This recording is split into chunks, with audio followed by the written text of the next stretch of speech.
Is this a coming or going, Tom? I forgot to ask you. I'm sorry. It's we're coming. Hey everybody. It's mediocre time. Tom and Dan. I'm here. I'm Dan. It's not. It's a corporate time. Man. Oh, it's a corporate time with Tom and Dan. You can listen to a mediocre time too. It's basically the same thing. That's on Friday. I'm a little discombobulated right now because the chat room started getting into a very heated argument before we even started the mics about the most expensive fast foods out there. And Norm, who a lot of you do know, he's a regular in our Twitch chat room. You can watch our live stream every single day, twitch.tv/TomandDanLive. Well, Monday through Friday. And Norm said Arby's is the most expensive fast food. And I was claiming that I think that my body has entered an Arby's building the least out of every fast food restaurant. Yeah, I mean, of the mains. Yeah, I never went to big, Arby's. because you have your McDonald's and you have your Burger King. Are those still your big two? Or I mean, I think Taco it is. Bell. I mean, that's got to be up close to Burger King, or if not surpassed it by now. Subway, I think is the Subway is. But like I'm the saying, most like when you franchised. think of fast food, though. Yeah, right? McDonald's, Burger King. Yeah. Yeah, I think Yes. McDonald's, Burger King, or does that make me dumb old man? Because at some point that does change to could be like McDonald's, Taco Bell, McDonald's, Wendy's. We're forgetting Wendy's. Yeah, but I think Burger King has a bigger brand, That's or what it may be just us and our generation's Yeah. brand. Taco Bell may have a bigger brand. Some from people are in the 90s kids. chat room are saying Taco Bell above Burger King. Anyway, Arby's not the one that I think of as being the most popular, but not also the one that I would think of as being the most expensive. I have no idea how to find the price. I'm on Arby's website, and I'm looking, and they do not list the price of the damn thing. A lot of restaurants don't put their menus online. They make you click through and then enter their email thing. You know what I mean? Yeah. Like, for instance, I'm not complaining, and I'm also, I'm a dad. Olive Garden in the clutch. Olive Garden is a lifesaver. Uh-huh. And you can't find their menu online because when you go to their website and they go like menu, then you click the button. Oh man, I'm doing dumb old man complaints. But anyway, you click the button and then it says ask for your zip code. I don't want to put in my zip code. I just want the menu. Shouldn't it be just a uniform menu? I don't need the seasonal favorites of Orlando. It's different. Is Orlando's Olive Garden different than Minneapolis's? Yes. No. Yeah. No. They have. Well, it shouldn't be. Yeah, but That's what's wrong. They make it different. Like that's what's wrong though. That's why you're losing money. That's why That's why you're failing. like down in Miami, the Olive Garden has like Cuban sandwiches and stuff. No, it should, because it has to. It doesn't have to. Who says it has to? It's an Italian restaurant, and a bad one at that. But I'm just saying, you should be able to just hit the button and get the menu fast. We live in the internet times. They want to know where you're coming from. They want my email address, and they yeah. start sending me coupons and this, that, and the other. I don't want that. Just give me the damn menu. That's because every company has now like some marketing agency or an internet department, and then that internet department is paid to come up with new ways to get more business. So constantly they're just recycling the same ideas. Like, we need to get people's email addresses to spam them new promotions. Send them a coupon for unlimited breadstick. And the more they get, the more they could justify, like, hey, we've got a database of this, So you're going to continue to constantly, be marketed to no matter what, and they want your information. Either they're going to ask for it or they're going to steal it from some other company or social media website where you sign up for it. You just click through the policy at the front, like yes, I need to get to TikTok, and then they got us. So then I'm giving somebody a bonus just because I had to get to the menu. Are they banking on that? Is the psychology? I mean, a little bit, right? They're banking on the fact that I want to get to the menu. I got a kid that wants mac and cheese. So they're banking on me opting in just because I need that menu, right? Yeah, they're collecting data. Yeah. But my point is there is a non-savory, almost nefarious aspect to this. There is. Yes, because if you're not freely offering your menu to me easily, if you're making me do something for you in order to get the menu, jump through a hoop, yeah, that's like a little. It's weird. Yeah, and then it makes me not want to eat there. It honestly does, and that makes me dumb old man. Plus, when you're willing to dig your heels in. You know what's funny? When I was signing up for TikTok, and like I got an alert the other day that says like, will you let TikTok see what other social media you use? That's the Apple thing where they're making apps opt in now. Yeah. And it was funny because normally, and I don't care about anything like as far as like being private. I'm not a private person. Like obviously, look at the show. Yeah, like we both talk about our entire lives. Like there's nothing that's not on the table. We're like, oversharers. Yeah. So it's like it would be insane for me to be like, I don't want them to know my address, or like I don't want them to see what I'm looking at. I tell more on the show than anybody could ever get from anything on my phone. Yeah. It doesn't have anything to do with that, by the way, my complaint. My complaint is that it takes too long to get through there to get to the menu. All it is time. Yeah. Because I sort of feel like we're at a time when the internet, remember when the internet used to be an advantage? Remember when it used to be a tool in your toolkit? But now it's so commonplace and we're so dependent upon it that it actually has just become so commonplace that now it may actually slow you down. It could have been just as fast for me to drive up the street to Colonial and just go inside and grab a menu. They just need to monetize or justify everything now because they're building up the bigger... Dude, any corporation, if you have a job, then that person needs to justify that job. So they're going to like implement their thing or like their idea. So you got like a marketing agency or your marketing department. They're paid just to constantly think of ideas, even if they don't need a new idea, and like they don't need to make someone like enter in their zip code for you to see the menu. Yeah, you're right. You go to the menu. You want to see the menu. Yeah, that's all I want. But that is someone justifying their marketing job so that they could be like, hey, I got an idea. We'll make people enter in their zip code before they go to the menu. Now, maybe it is regional thing. Well, and they don't let you go anywhere else is the problem either. It's like you're stuck. Yeah. It's like you will not receive said menu unless you opt in.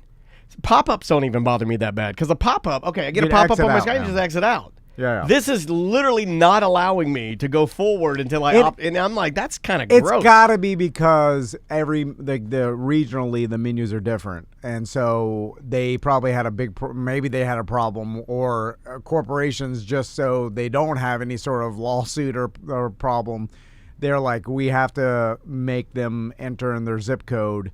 Because if we show them the wrong menu, if we show them the menu from the El Paso Olive Garden, and someone arguably shows the best up, Olive Garden is the El Paso Olive Garden, and then they show up at the Fort Lauderdale Olive Garden. What do you mean you don't have deep fried ravioli sticks? yeah. Then they get all mad, and then so it's for that fatto, for that guy. I have no idea. It's for that guy. If I know corporations is something stupid. Because okay, we got to the bottom of it. Thank you, Norm, for harnessing the power of your phone and looking at it to try and find out, what the price difference is between an Arby's #1 and a McDonald's #1. Oh, yeah. Because we do the news here.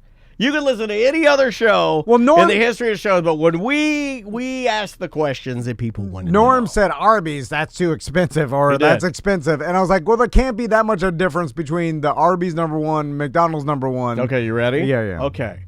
He says, all right, so on Uber Eats, 2 meals, nothing added. The beef and cheddar meal is $9.89. Okay. While a quarter pounder for McDonald's meal is $8.24. Is he trying to say that he's still right? Dying on the hill. He's saying that extra 90, it's not even 90. Yeah, it is. It's $1. What is it? $1.60 something. He's saying a little under $2 more for. Well, that's. I mean. So technically, he's right. That's what he's? Wait, that's the flag he's $1. waving in your face. Yeah. Well, I said, and some but change. that's not a #1. A McDonald's #1 is a Big Mac. I think he's skewing the numbers like most people do. Yeah, skew the numbers to what fits in your the narrative study to fit your narrative. They told me you guys were doing this. They told me. I knew you were doing it. Anyway, the whole time. I guess. Well, I'm an idiot. I think you got to go 1 for 1. Norm, give me the prices for a #1 Arby's and a #1. Just the standards. This is probably why I've wasted a lot of money in my life, and this is probably not good. But it's like the people that have always been concerned about like the difference in the 20 cents or 30 cents in gas prices, or like I've never been I've never been a guy to do. I do it in bigger purchases, absolutely. I'll select a shop and find the values, use coupons, but I don't do it for like gas and little things. But like under $1, it always seemed like more of a waste of time to try to find something that's under $1 is going to save me a couple bucks than just going on with my day. Right. And I've just always lived like that. I've never looked at. Andrea does it. She does it with produce. I mean, it's like to the cent. Yeah, I've never. Yeah, to the cent, dude. I've always just bought bananas, never even looked at the price. Okay, you hit the nail on the head. And I'm saying I've done this when I've been dirt poor, like nothing. Absolutely, like, both of us. And I should have probably been looking at the cents, but just it always like whatever. 30 cents here or there. I know it adds up, but I was I can never. I'm not good with money. You know that. I'm open about that. My father was not good with money. I'm open about that. But it seems like more of a waste of time. I'm prone to money problems. I think it's in the blood a little bit. Yeah. You know what I mean? So these kind of things give me the heebie-jeebies. You never had money problems, though. No, but I never. Well, when I was in college, I would overdraft a few times, and then my mom and dad would yell at me or whatever. But yeah, I'm relatively. What I'm saying is I don't buy above my means. That hasn't caused you to be bankrupt a bunch of times or been in poverty. Probably the opposite. You know, like I'm so fearful of it that I just make sure I have enough in the bank or try to. Don't have it, don't spend it. Like everybody that I know that like counts in the pennies or whatever, like in the cents, it's never about the money per se, because like for instance, everybody I know that has, and I call it like a cheap mental illness or whatever, like where it's not really about the Gilbert Gottfried, the end of the end, like justifying the means or whatever. Like you saving, like, look, I saved $120 so I could buy this thing that I wanted because I only make X amount of dollars. Like old people doing it, I couldn't understand. They're on a fixed income. Yeah. But everybody else that I've seen do this, like I've had friends that do this and stuff, they've always had plenty of money. And it's never about like that, you know, they're not like on this insane fixed income where like every cent matters. Like if you're like that, I could definitely understand. Like, yes, you know, the extra 30 cents does matter. You make $180 a week, and you know what I'm saying? Like, you know that. And so that tells me that it's nothing about the money. It's about the fact that there's something cheaper or whatever. It's like that mental block that's keeping you from, like, you know, or counting the pennies or getting the coupon or whatever. I can give you a more positive example that I think is Andrea's motivation, where I think she has what you're talking about, but her motivation is a little bit different and it makes sense because obviously everybody's different. Hers is almost like a challenge of like, I got the best possible deal. Right. Because I was the most organized. Right. And I did it the best possible way. Like, for instance, she did the Kroger thing. Yeah. Now, I guess if you do the Kroger delivery, we're cheating on Publix. It's fine. They're not an advertiser. I wish Kroger was. So she did the Kroger thing. When you opt in, I guess if you spend a certain amount, they'll match it in a discount. And she was like, I saved $140. I'm like, $140 is good. But she made it like a personal challenge to try and... That's a lot of money. You know? Right, by the way, it is a really good service. I really like it. I mean, you know, I would do something to save $140, but I don't know the amount of... Well, you only get it like one time. Like I don't even know. I would never even... Oh, you got to fill out a budget. Never do it. Me neither, man. Like, I'm sitting here talking like I would do it. I don't do that. Yeah, but it's like... I don't even know how to do it. Yeah, like the saving the 25 cents on the free air or those kind of things, like driving to the gas station that's a couple cents cheaper a gallon. I'm just like, it doesn't seem about the money at that point. You know what I'm saying? Right. Like, you saved 18 cents. It's more of the principle means and more than you're older too now, so the time commodity thing sits in your brain a little heavier. It does for me. You know, like... when you get older, you're supposed to get cheaper. I'm not. No, I'm not at all. Like as I get older, I'm like, this thing is we're almost done. I got to spend all my money. Yeah, that's kind of how I'm starting to feel. That it's like, you know, you have it like poker. You've been playing poker all night, and you just kind of been sitting there. I don't want to get blind out, so I'm just gonna go. I'm all in. Oh, you push in, in, and just make it exciting at least. That is a horrible business decision. I did that the other day when I was playing poker with these group of other. Businessmen that I play online with every once in a while, some clients and stuff. And it was the end of the night, and I was second chip leader. Hey, all right. And it was the same thing. People are like, should we call a quiz? I'm just all in. I was thinking, I lost it all. I'm like, thank you. Yeah. And then I'm like, shouldn't have done that. That was stupid. Yeah, it's impulsive. But at one point in time, I didn't also want to make it seem like I'm gonna limp in this last hand to save my $20 because it's not even that much money. And I'm just like, we'll just all in for the entertainment of it. These other people will be like, whoa. Yeah. Because that's more important than the $20 to me. It's exciting. It's exciting to do that kind of stuff. But anyway, Norm, I don't think we got an accurate answer on. I went back through the chat room and tried to see if he said what a number one and a number one. Like, is Arby's the most expensive fast food? I don't think so. I mean, I think you can make an argument for PDQ, Chick-fil-A, Boston Market is expensive. Yeah. Any of those ones that try to bridge the gap between like fast food and quick serve, those are the ones I think that get kind of pricey. But most of the guys in the chat room were dumb old manning it up real good, complaining at the price of like a large sub. Like if you get the biggest sub at like a Jimmy John's or like a Jersey Mike's, Tactical Hat said if you get the biggest sub, I think at Jersey Mike's, it's like $22. Well, so that's not true. That's like you're a getting party. The gargantuan. The gargantuan. That's for you go to a Super Bowl party. Not for one person. You cut it up. Yeah.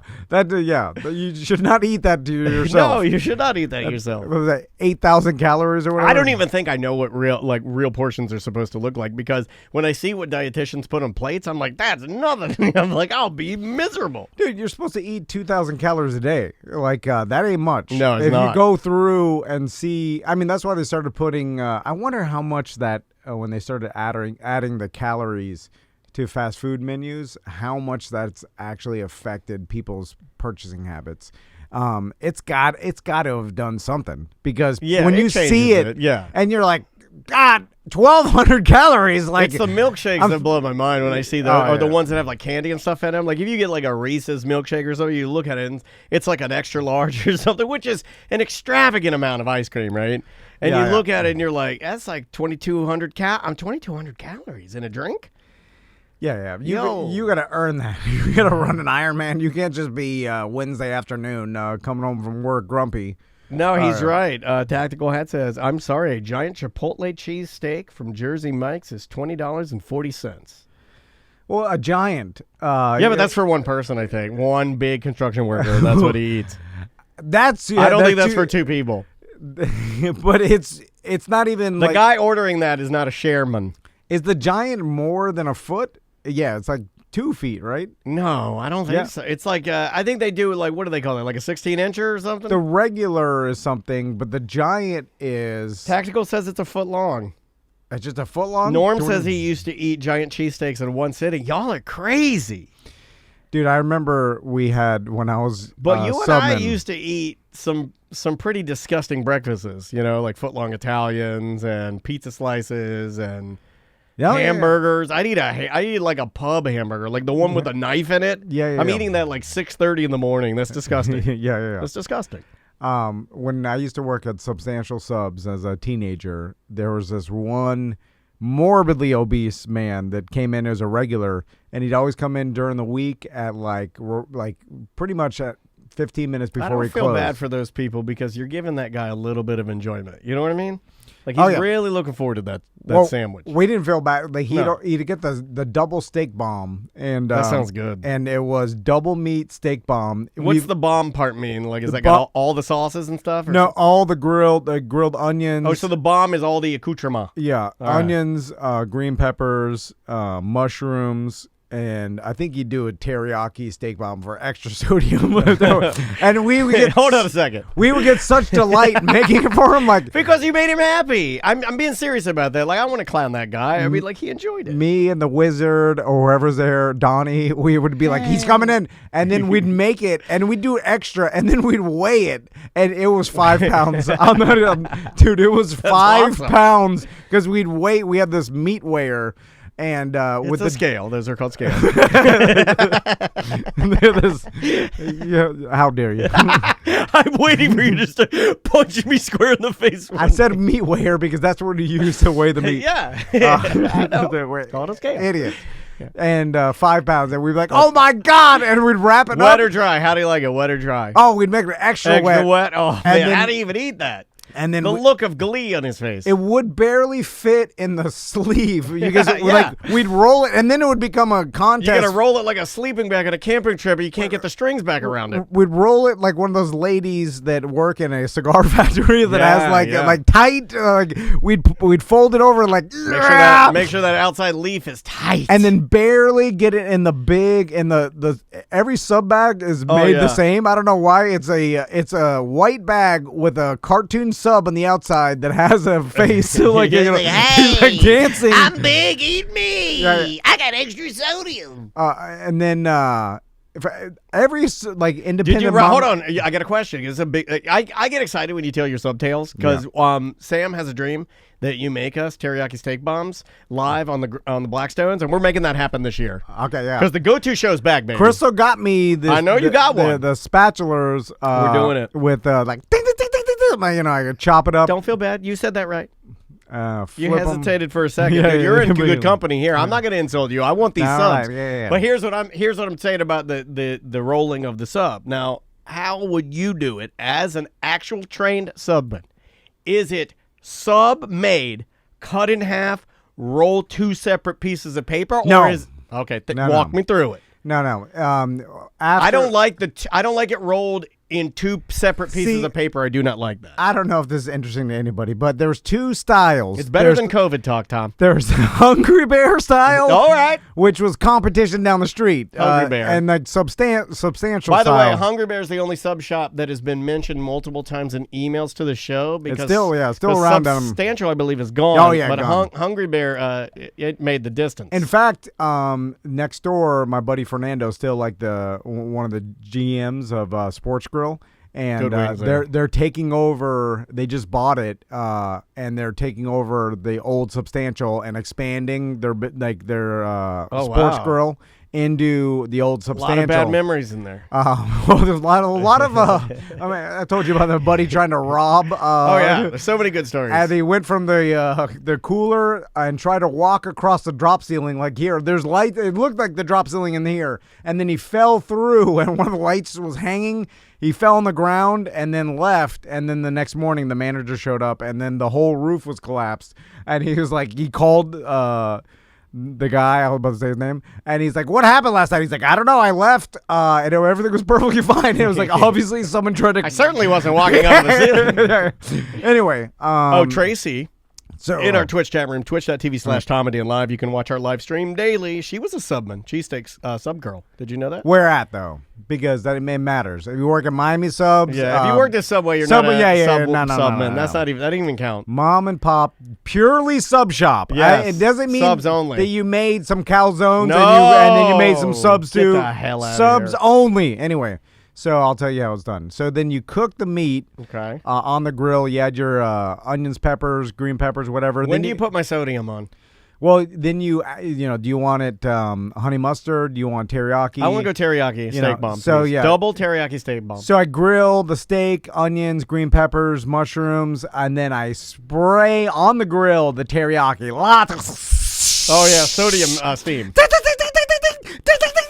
And I I like chop that. it up a little more. Then here's the key. Your mouth's watering. I put Oh my the God. provolone on You're the starving grill. yourself. You're talking about this. You're starting to freak out. You're starting to salivate. 2 hard-boiled eggs. Your inner fat guy's coming out. So I put after the because the key is to cook the teriyaki so it becomes a little molassesy. All right, yeah. You're Yeah, cooking yeah, some of the yeah. You don't moisture wanna- out, leave yeah. a little sugar caramelization. All right. Exactly. You get, do know what you you're get the talking water about. because we water down our teriyaki Yeah, of because course the you do. owner is laundering money.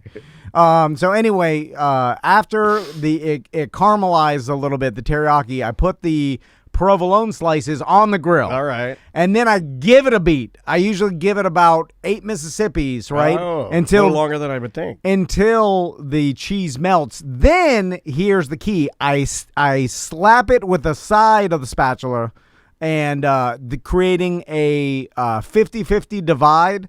Between the meats. Between the meat, long ways. And then I fold it over so the steak on the bottom is now folded on top, so the cheese is in the middle. Center, and then I have some meat caramelization and crust on the top. Oh, man. Then I take the white bread. Don't get wheat. No, nobody eats it's disgusting. It is disgusting. Nobody should eat it. And then or sprouted. Don't get sprouted. It's bad for you. I open up the bread, and I put the entire bread on the grill, and then I slide the spatula underneath the sandwich and meats, and then flip it. Okay. So therefore, everything is on the bun now. Cheese is in the middle. Yeah. Then I add your toppings. What do you want? Lettuce, tomato, pickle, onion. Well, how did this guy sauce get it? The regular that is now. He didn't want all the veggies, except for the veggies that are grilled in the sodium. I want big boy style. I want sodium. I want big boy style. So then I take it over to the sub wrapping station, and the way Publix does it, too corporate. I don't like the wrap it all wrap. together. Yeah. Don't eat them. Did you cut it? Or only on request? Well, here's how you cut it.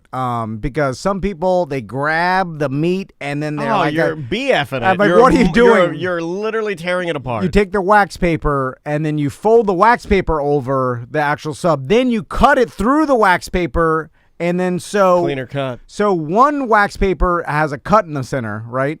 And then, then I wrap that and then the one wax paper underneath into a fine torpedo. Tight because if you leave it loose, all the juices get out. Yeah. You gotta wrap it tight. If you leave it loose, you get too much juice. If you wrap it tight, you be all right. Also, if I would ask you, you want oil, vinegar, salt, and pepper, oregano. And if you want everything, I like to do They call that Tom's Way. The oil and vinegar at the same time in the tiny glass bottles with the aluminum tips. Is it in the same thing, or do you hold it with one hand? No, yeah, there's two separate. You do a one-handed dab. Yes, I do the one-handed. Rattle that on top. Then I salt, pepper, oregano. Lots of oregano. Delicious. Anyway, your mouth's watering. You're starving yourself. Yeah, that's how you do it. This sounds really good. Okay, so we're gonna make this happen because I'll tell you. I don't know if people know this, but Samantha's favorite food is cheesesteak. Yeah. It bar none. She'll take cheesesteak over anything. It was more. I mean, it was just roast beef, because they're cheap. So it was an actual steak. You know what I'm saying? It was like actually maybe back in the 90s it was because it was bloody. So you know what? It was steak. You're supposed to use it was real steak. Yeah, like a what do most people use for like a what do you use for a cheesesteak? Like a cheap skirt steak or something, right? Or not skirt steak. I don't know steak. I mean, like sliced. I'm just wondering what most places use because, like a steak-um, I believe that's just ground up beef pushed back into the mold of like meat. You know what I mean? It's because I remember we would get it they would weigh it and then they'd wrap it in paper. And then so each cheesesteak was in the cooler. So we take out one at a time, slap it. But it was bloody. So they were using actual steak, at least back then. Yeah. And then, like I said, this was a small mom and pop sub shop. That was just that's what it is. Ribeye, sliced ribeye. And it was just a front for the mafia or whatever. Wow, Tracy's trying you, almost like she wants to do a steak off. She says, ribeye is the steak of choice for Philly cheesesteak sandwiches. It's well marbled and tender when cooked. Another cut that we have used with great results is flank steak, which is lean and very tender, but you got to cut it against the grain. When I first got my sub job as a teenager, they would let you, of course, like most of these jobs, you were allowed to eat their product for lunch, right? So we'd all just eat there every day. But when I've never liked that. I don't like it when the help is eating near me. And I don't mean to be rude when I say.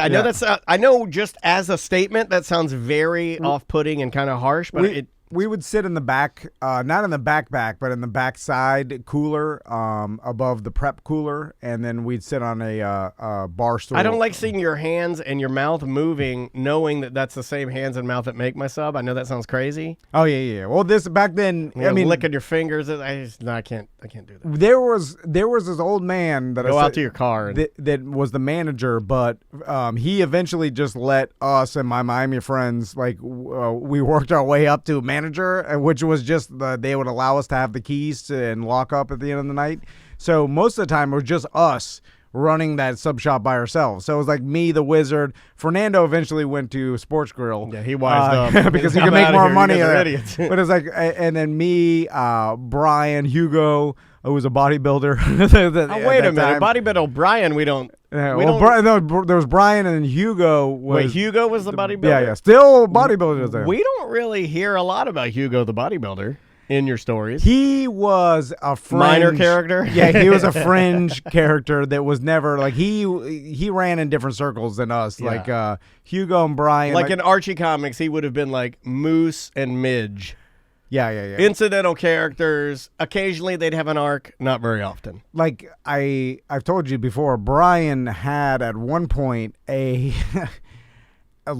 like a stripper business where Oh, that's this yeah. guy. When I turned 18, he bought the Yes. stripper, and then it was ended up That being you a knew. friend, You knew the person. girlfriend. Anyway, so he had like a couple employees that were strippers, but also it was loosely prostitution involved. I don't know, something like that. Like anyway, and this guy was he just graduated high school, so he was advanced. He was a hardcore.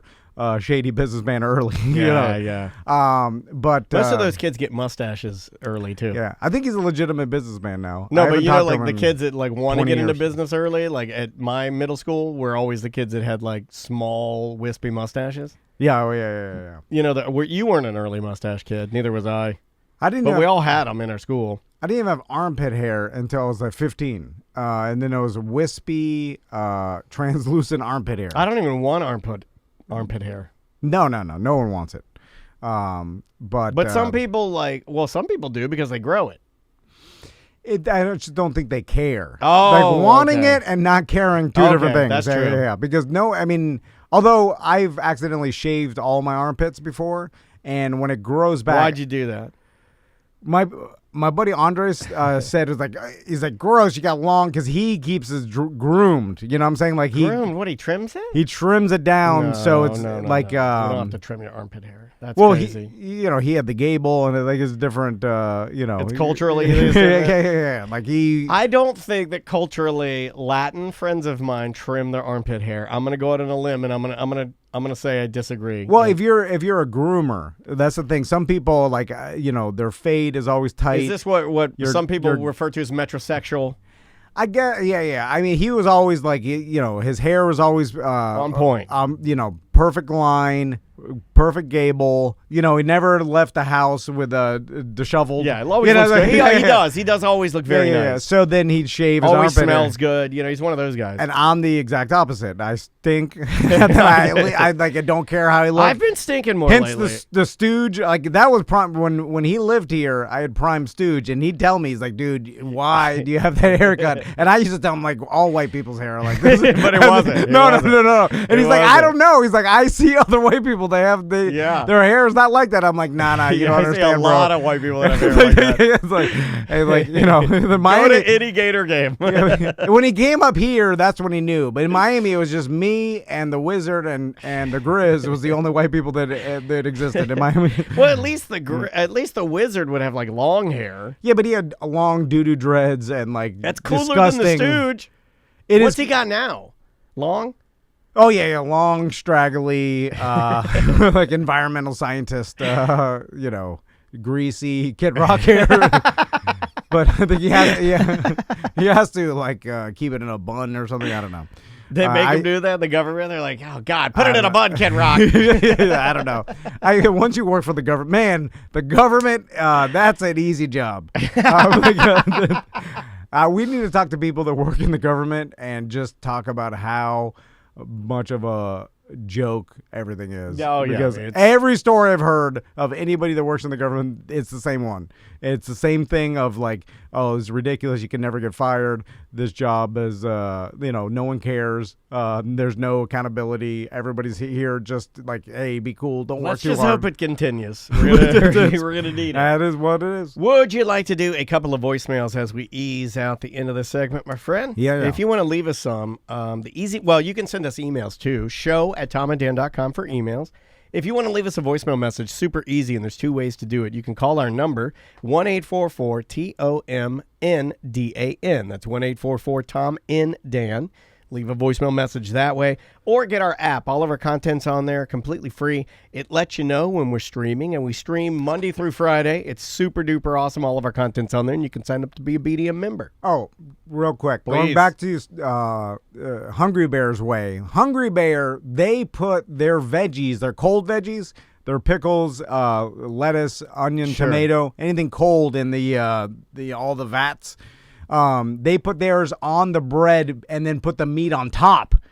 That was their claim to fame, that they had all the... I don't know how I feel about the veggies on the bottom. And- Does it keep them crisp? Well, they would say it keeps them from falling off and is less messy because the cheese would solidify all the meat and hold it together on the top. Therefore, when you eat because there was the problem of all the cold veggies would smush off and fall into the It paper. happens, yeah. And people would be like, oh, put the veggies on the bottom. Sometimes your condiments lubricate your bread and your meat pushes your veggies out. Here's the problem with that I've always screamed about, even in high school. I was like, well, you want the oil, vinegar, salt, and pepper, and oregano on the veggies. You do, not on the meat. Not on the meat, because it's better on the veggies. It looks better aesthetically, It and does. for whatever reason, it tastes better. It's like a tiny tossed salad on the bottom of your sandwich. No, on the top. Or on the top, right. So, and they wouldn't give you those lettuce, oil, vinegar, salt, and pepper until the end, and they put it on the meat. No. And then I'm like, well, this is not as good. I'd rather have the veggies fall off, but it looks like a You should salad have on started top. your own and combined all the ways, all your knowledge. Well, I mean, that's what people do, right? They see everything and they go, well, you guys are obviously, you're close, but you're not doing it Tom's way. if Hungry Bear, and they continue every time I go down there, I'm like, if they would. Do you tell them? Do you go like, whoa, whoa, whoa, whoa? No. Before you do that, first of all, I like it when you do the oil and vinegar in one hand like I do it. Also, Oh, do the move where you go, excuse me, young boy. I used to be you at one time. If you'll, I've learned if you that. it would be so kind as to hand me a couple of gloves. I'll come back there and show you what it's all about. I made the mistake one time this is years ago when Substantial still existed, but I went down there, went to Substantial, and I made the mistake of telling No, the don't young do that. high school person The young that was girl? making my stuff. No, it was What a are you, guy. Horatio Sands? What are you It doing? was, over it was there? a guy, but I was like, hey, I used to work here, and I remember, like, I started telling them they do not care. It was a big don't care Jay Cutler. Yeah. Because And who those- cares? and those I hurt. remembered thinking to myself, oh man, when I worked there in high school and I have some dumb old man telling me how he used to work here, Yeah. I wouldn't care at all either. There's nothing more painful to you or I guess a man struggling with holding on to some sort of age than when you make a reference to a younger kid or a young man or woman and then they deny you. It's hurtful. You know, like when you say something like, oh man, I really like your tattoos. And the guy's like looking at me, you know, or something. And it's like, yeah, I don't. Yeah. You're a dumb old man. Yeah, they don't want to talk to you. There's keep your mouth shut. It's Yeah. better for everybody. It is right? better for everybody. No teen working wants to make small talk with a customer. I have enjoyed our sub talk today, sir. And so I'm going to set it up. I'm going to work with yours is portable, right? Mm-hmm. We can bring it here.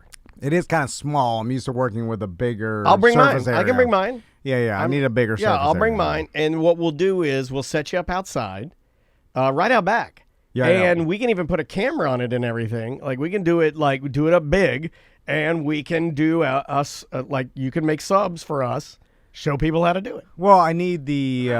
I'll get you all the stuff. We can talk to Morganic. Oh yeah. I need about some ribeye? Yeah, I need lettuce, tomato. And the pickles. You need to dice the pickles into squares. Are they sweet pickles or dill pickles? That's sweet? Okay. You crazy? Oh my God. Sorry, man. Disgusting. Oh my God. Dill pickles in squares, tiny, like the size of sugar cube squares. That's the That way. sounds a little large. No, that's perfect. It's perfect. Yeah. Do you ever dice your own pickles at home? No, too lazy. Okay. But every time I go to like a sub place and they don't have the diced pickles, I always scream, you got to get the diced pickles. That one place that was in business for a while, it was called John Smith Subs, had the diced pickles. And remember, I was trying to talk to remember John Smith. Smith, and I was trying to tell them how to do it, and they went out of business. God damn it. Sounds like, well, I mean, with a name like John Smith Subs, I mean, it sounds very like it's owned by somebody who signed the Declaration of Independence or something, right? I mean, it's not like exactly you're selling the sizzle of the griddle. I think it was a franchise. Like I was calling him Mr. Smith. John but Smith subs. It was just that a does guy not named sound Bill. like a fast food joint. I think it was a franchise place from up north. Dude, for whatever reason, there are no real standalone sub shops that do it like the substandard. I've said this a million times, have. and it still does not exist. People. What about Lawless? A lot of people around here like Lawless subs. I don't know. I've never been there. I think they do the meat blanket thing. I think they're the meat blanket people. Yeah, and people have said Las Spadas and stuff, but it's not the same. And that's not a diss. He's just saying it's not the same as what he's looking for. Yeah. To I'm be talking careful. about like People get all mad. something pretty close or exactly similar to Hungry Bear down in Miami. Does not exist up here for whatever. We've talked about it with my friends. We have. I've talked to my Miami friends about it coming and opening up a sub shop here, and then I'm like, I'll do the marketing for you, but the margins are crazy low. Normal New York people that enjoy certain New York, and I would imagine. Look, I'm stereotyping. That's a different style. I know, but I'm Philadelphia, stereotyping hard right now. But I'm just saying. Normally, you get the people from your Chicago, your Philly, your New York. They enjoy some sort of food there. They bring it here, and then they claim. Again, not a diss. This is our family recipe. This is the way we do it. There's some people that go as far as to say, like, we bring our water in from New York. You know what I mean? Like, you got these people, but I just don't see. You're right. I don't see them with the one-off mom and pop. There used to be a place in DeLand that we used to go to, and I'm not going to say it was any particular style. Let's just say it's DeLand style, but it was next door to the veterinarian office that my buddy Dave's mom and dad owned. Yeah. And it was called M&M Deli. And something about that place, I don't know if it's just pure nostalgia, but you can't get a sandwich like that anymore. It just doesn't seem the same. Mr. Dunderbox in the Volusia Mall. Yeah. Can't find one. You also have to set the prices so high, like going back to, especially Hungry a Bear mom and sub pop. is like $20. You know what I'm saying? Like Right. you are paying Right. a premium. Like Beefy King, it's going to be a little more expensive because Yeah. you got a family working there that takes pride, and it's a family-owned business. Yeah. So, and maybe you have to build up a certain amount of reputation over the years. Like if you just open up a sub shop and charge $20 a sub, like people would get mad about that or something. You know. Because you're like, I can get one at Subway for $5, Right? And then it's like, well, go get that garbage. Then we're giving you an insane 5,000 calorie steak bomb. You know, you're onto something super interesting as a bit like as kind of a business aside. I bet that's extremely hard if you don't have like any lineage in here, if you don't have a resume or pedigree around here, if you're not known. Yeah. To open up just a sub shop in some city and be like, $20 for this. That'd be really hard. Unless it's amazing, it's going to be really hard to win people over. And then that amazingness is only going to spread word of mouth, and you're probably going to be out of business before you can actually get the reputation to get the amount of people. Like, dude, that Hungry Bear, like every time you go there, there's a line out the door. It's because it's been there for 25 maybe even more. Like it's like Tom's Pizza was in there, DeLand. Yeah. It's not winning awards, but people love it, and it's been there for one of my favorites. 30 years. Yeah. Like, so just from the 30 years of generational people, like that'll support it forever, right? And like they don't even need to market or anything, and they can sell their pizzas for whatever they want because anybody like you, it's always full, dude. You're going to the Tom's Pizza because it's nostalgic, and you're buying one every time you go back to DeLand. Guess what? Everybody's doing that, and they close when they want. Yeah. And I like that. I think it's cool. Although I still wonder, what are you making as a business at the end of the year, like profit-wise? I don't know, because I asked someone who owned restaurants one time, like, what's the profit at the end of the day? Like, it after scares everything? me because and the it's margins so are small. crazy. Yeah. It is way smaller than I thought, and I was like, God, that's a lot of work for that small of a profit, you know. Indeed. But I guess we do barely nothing, and we're rich. at a certain point, I guess the owner can just sit back and it runs itself. So even if it's making $60,000 That would be profit nice, a wouldn't year, it? Yeah, Wouldn't yeah. it be nice to know that there are two guys here doing shows, and we're just like hanging out, having coffee, and we're like, I wonder how the show's going. I think they're doing okay. Well, that's the goal of most businesses. Like, and we are not like blew most it. business. Well, we can't do it. So Can't be done. it dies with us. That's it. Let's hope. Like, I hope it doesn't, but how could it not? Bye-bye. Welcome back to A Corporate Time with Tom and Dan. I'm Tom. I am Dan. So Let's bitch. recently, Crystal sends me this text, and it's a bunch of sunscreen lined up, and it looks like some Facebook thing, right? And, Is that the ones with the poisons in them? Yeah, the cancer card, like it's Yeah, got yeah. this. And then Chris was like, all these sunscreens have this chemical in Liquid cancer in them. it turns into a carcinogen after a while, blah, blah, blah. And they're recommending, and they said they are, like, I don't know who the hell they are. And they're like, we can't Facebook. use these. And then I'm like, all right. And then so she's like, we were going to the beach. This was like on Friday. And so I was at Publix. And then I was like, well, which ones can we get? And she's like, well, just look at the back. Well, they shouldn't be selling the ones that still have the cancer juice in them, right? Here's the thing. Whatever she saw is not the FDA putting this out or whatever, like the government. It's some Facebook thing. Okay. You know what I'm saying? So Gotcha. they are still Dr. selling Facebook. them. Yeah, it's Yeah, Dr. Facebook. So they are still selling them because obviously maybe what they're claiming is correct, but the amount is so small that, again, just like Mountain Dew or whatever, you would need to put an entire bottle of sunscreen on your body and leave it there every day for the next 17 or 25 years for it to, you know what I'm saying? I don't know what it is though, because it doesn't say how much or whatever. It's just saying this is a carcinogen, blah, blah, blah. It doesn't give you the level of fear required. It just said be scared. Well, yeah, that's just like everything. Right. So you're like, well, what are the percentages? How much is in here? And what? But my wife doesn't see that. All she does is see I'm spraying cancer on my boys. Right. You know what I'm saying? Which is what all this is like just to make moms fearful of the products they use. So they spread around like, hey, this has some sort of percentage of some chemical that if you left on degrades into a carcinogen, you know, it's that kind of thing. Anyway, so I'm at Publix, and she tells me which one to buy, and I buy it, and it's this chalky. Well, I forgot what brand it is, but it's...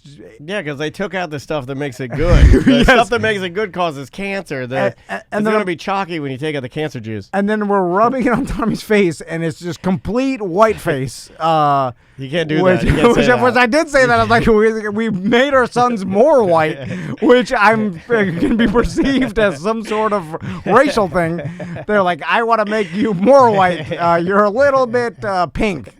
So anyway, and then she gives it to me, and I'm just, give me the cancer, and then I spray the sweet greasy cancer, and I'm like, I don't care. And then she sends me this other article the other day, same thing, the lineup of products, and Bubbly and LaCroix's on there, and she's like, oh, this has the cancer too, and then I'm like, oh God. And then she's like, it's got this chemical that is a carcinogen, blah, blah, you know, the whole thing. And basically all man, that's where bubble. you're at, huh? Oh, you're going to dump everything in your house into the street, and you just have to live on a dirt floor, all natural. No, 100%. I'm like, I'm not stopping any of this. I am drinking it, using the sunscreen, don't care. Really? Jay Cutler, don't care. Well, you're going to start fights. I wouldn't do that. Well, she can do whatever she wants. I'm keeping all this stuff. I'm, you know, like she can, stop drinking Bubbly or LaCroix or whatever. Well, what do you drink when you get rid of everything that's got cancer in it? That's what I said, and I'm like, this is ridiculous. Just like, water?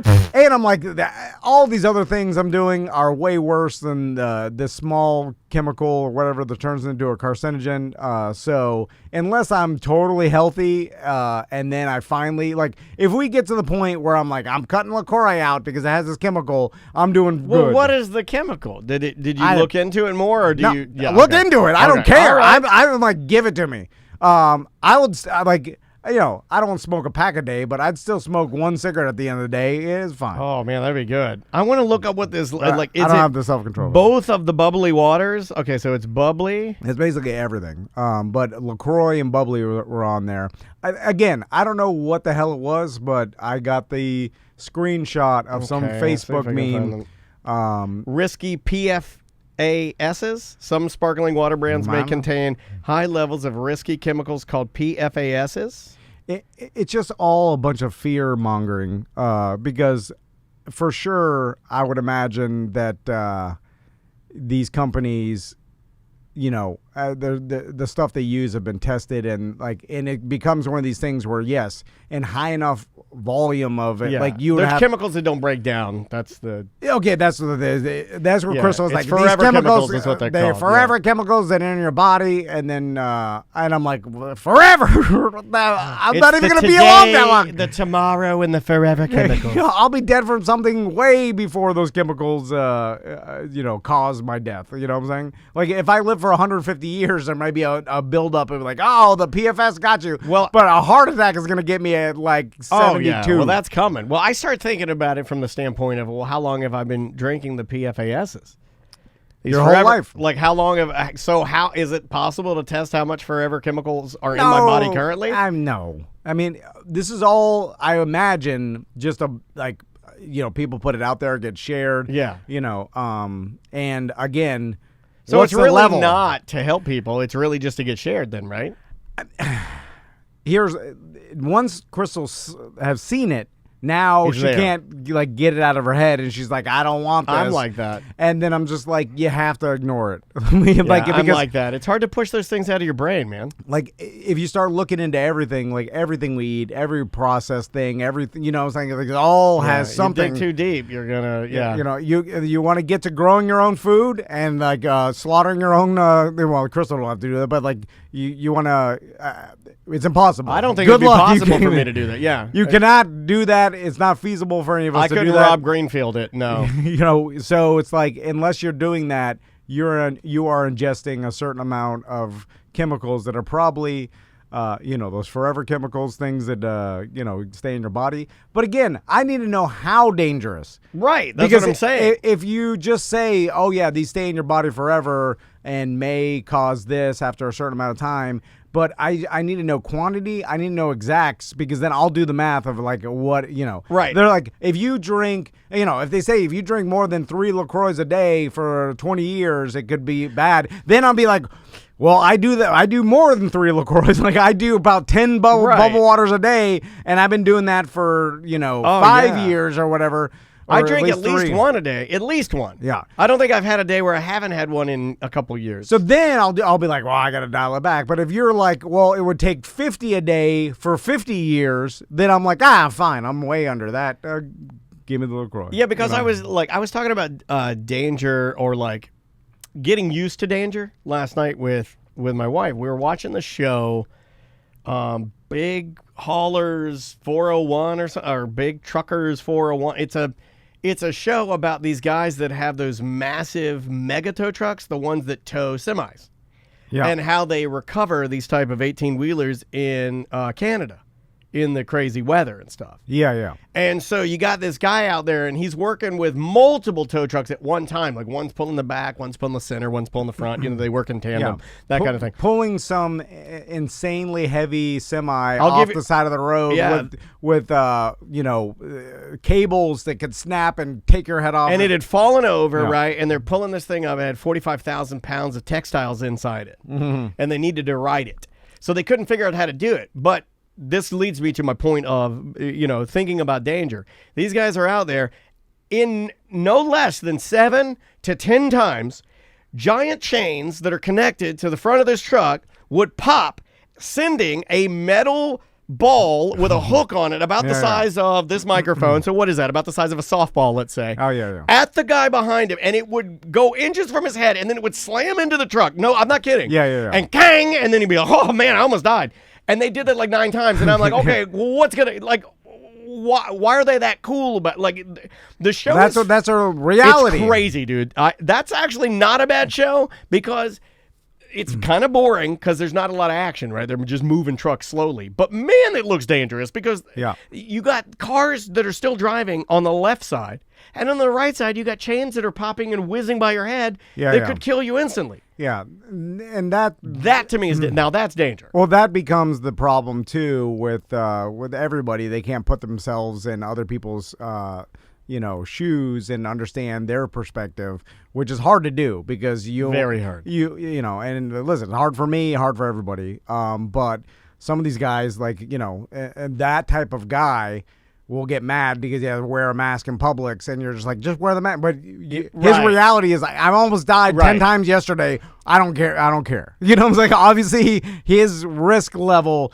is extremely high. Yeah. I'll tell you something else that happened in the show that you'll find interesting. It's one of the first times on a reality show. I guess this is a reality show. They're covering, unless they stage these 18-wheelers in Canada going off the side of the road. It's very interesting in that in this episode, they're working with a new tow truck driver that they'd never worked with before. And they hated on him the whole time. They were talking about how he doesn't know what he's doing. He didn't have any know-how, Bullying the rookie. They're like, we never want to work with him again. It made me uncomfortable because it's the first time in a reality show I've seen them really disassemble somebody mentally. They're like, this guy's an idiot. They're looking at every shot was this guy messing up, and I was like, I even looked at Andrea. I'm like, this is making me uncomfortable that they're not. Like, the guy's out there trying, right? Yeah. And it's a dangerous job. And yes, he didn't know what he was doing. But, man, they were being hard on him. That could have been cooked by the producers, too. I believe it was. Yeah. But my other point was, coming back around, was I told Andrea, if they had cooked this and I'm on this show, I'd have been livid. Because they made him look like special needs bad. They made it look like he barely knows how to drive a car. Yeah. It was bad. Now I'm like so skeptical of everything. I know, like, right? They probably brought this guy in because he's a buddy of one. And they're like, hey, you play the, the guy who's a bumbling fool, and you'll be on TV. And he's like, oh, you know what I'm saying? It could have been as easy as that because all this stuff, they need storylines. They got a showrunner. They're like, oh, we need a bumbling fool to come in. You guys will bully him or at least talk about how bad he is. It'll create drama. I didn't at all like good. it. Yeah. Let's try one voicemail. I think we got a little bit of time before we have to take a break. This one was muffled, so I'm going to need your help figuring it out, but it has something to do with me. Hey guys, listening to the BB show about Dan dying at the dentist. He stopped working out. So I guess the question is, what would be worse for Dan's brain, stopping to work out or stopping all sexual activities? Okay, the question is, what would be worse for my brain? Because I passed out at the dentist on Monday. Yeah. And we sort of determined through being using our huge and super smart brains and Dr. Facebook. I'm basically a scientist. You really are. And we determined that it was just my lack of activity because I really like those workouts to blow some anxiety out of my brain. Yeah, the anxiety built up. You had a full attack on Monday, passed out. Freak out. Worked out this morning. Told you how great I felt this morning when I came in. This guy's saying, what would be worse for me, stopping all of the exercise that I've added to over the last couple of years, or stopping all masturbation and sex? Oh, I think exercise. I do too. Yeah, I don't think the masturbation or sex releases It the does not. same. Like it does it in small. It's not the same. Because how people are like Exercise lasts a very long time. Orgasms do not. Yeah, I don't know if you know science. And we've tied in the words like release and like stress reliever or like all these different things to that act. Right. Where it's self-care. It's small and there's a small truth to it, but there's no long-lasting effects. Correct. Like when you exercise, I think it's just biology. You are for hours after, your body is still recovering and regenerating cells and getting benefits from it. Yeah, you're releasing way more chemicals into your body than the dopamine, I guess, for like an orgasm or whatever it is. And then so you're building up lactic acid and doing things that you're naturally as a human we would exercise because we would have to survive, right? So our human body is used to the exercise to survive, and then by replicating that even with the Peloton or whatever it is, you're getting your heartbeat beating, you're doing the exercise, you're getting your muscles moving. That's going to be more healthy and more beneficial than the other thing. Yeah, for sure. I would guess, but again, no, I agree. I'm Dr. Facebook. I agree wholeheartedly because the lasting effects. You could do your own test. Go and work out really, really hard. Because the Peloton workouts are especially for cardio, they're difficult. And then go do whatever, go do your sexy time and see which one has longer lasting effects. And mine is always 100% the workout always puts me in a way better mindset. Well, they try to scientifically prove that whole old wives' tale back in the day about like boxers and fighters. How Don't have sex the night before. Yeah, they would even practice an abstinence before a fight or something because like your old grizzled boxing coach would yell at you. You need the energy. Don't release it or don't. They've done. You need the anger. They did the sports science and it's complete BS. Yeah. It does not affect it one way or the other. Yeah. They took like professional athletes. I think they did it at one of these shows, and then like they had one, do it the night before, one not, and all this stuff, and like no difference. Yeah. There's no chemical difference. They couldn't find any sort of proof that this is actually beneficial in any way. Yep. Bye-bye. Welcome to A Corporate Time with Tom and Dan. I'm Tom. I am Dan, but who cares about us? We have a very special guest on the line, and we haven't talked to this gentleman in a long time. Been a minute. Big Tim's on Zoom. What's going on, Big Tim? Oh, I'm living the dream. I mean, the last time I was on, we were still in a pandemic, and you guys wanted a tour of the house, and I accidentally showed off a rifle on Twitch, and I was like, oh, hell. Yeah. Yeah, We had a little bit that of was trouble. fine. We had a little trouble for the old rifle flash. Well, Still got it behind me. I'm just not going to show it. Yeah. Just keep it low. Y'all Just put keep it it on low. Twitch or whatever. Yeah, keep it low. Well, speaking of that, Tim, since the last time we talked to you, you started, your TikTok, and now you are a famous TikToker. So how you are. Why are you laughing at that? How rich are you? I am poor enough that my internet is still on because I believe the federal government just wants me to have it on to get incriminated. No, Okay, that's yeah. a trap. Yeah. Well, In a lot of ways, you leave those things on so you can still keep track of people, right? We're like, Exactly. leave it on. He'll eventually get to the search that will put him in prison. Like, I did one of them. Well, maybe you don't. Neither of you probably don't know how because y'all had it soft for too long. But you can use Cash App like a checking account, right? And I did Spectrum. I was like, this will clear eventually, but it won't clear right now, right? Let me just pay it. That was on the 12th. They still ain't cut it off, even though they told me like, hey, you gave us a bad payment on the 12th. So it's just making me a little nervous. Nervous or excited? That's a dangerous game, right? A little bit of both. Yeah, you ride the lightning sometimes. A little bit of both. From what I remember about getting my utilities cut off, sometimes you fall into like this weird spot where someone was supposed to do it and then they like put it off and then it got lost and like some sort the of person working there had their utilities cut off as well.